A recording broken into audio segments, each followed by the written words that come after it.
اللہ تعالیٰ نے یہ فرمایا یاد کا تعلق دل سے ہے اور میری یاد دلوں کا چین ہے. یہ دلوں کا چراغ ہے، دلوں کی زندگی ہے. جتنے بھی مچور قسم کے لوگ جو وقت گزار چکے ہوتے ہیں کافی، وہ آپ کو اللہ کے ذکر کو ترجیح دیتے ملیں گے، یا خاموشی یا ذکر. وہ کہیں گے کہ یا اللہ کا ذکر کریں یا خاموش ہو جائیں.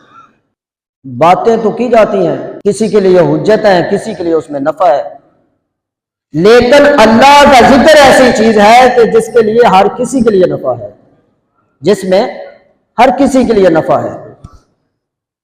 اور رسول اللہ صلی اللہ علیہ وسلم نے اتنے فضائل بیان فرمائے اللہ کے ذکر کے، کسی اور عمل کے نہیں بتائے.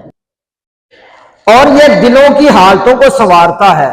جس کی طبیعت میں فساد ہے، طبیعت میں جو ہے نا وہ بغض ہے، کینہ ہے، طبیعت میں سختی ہے، وہ اللہ کے ذکر میں زیادہ دیر نہیں رک سکتا، وہ بھاگ جائے گا. اس کا دل اتنا پاورفل نہیں کہ اس کے انوار جو ہے نا وہ برداشت کر سکے.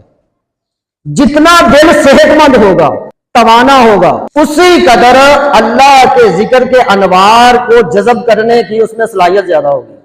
وہ تھکے گا نہیں. بابا سرکار نے فرمایا نا اہل ذکر کبھی نہیں تھکتے، اہل ذکر کبھی نہیں تھکتے.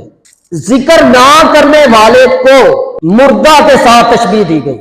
ذکر نہ کرنے والے کو مردہ کے ساتھ تشبیہ دی گئی، اور ذکر کرنے والے کو زندہ کہا گیا، اس کی زندہ کے ساتھ تشبیہ دی گئی. یعنی حقیقی زندگی اسے نصیب ہے جو اللہ کا ذکر کرنے والا ہے.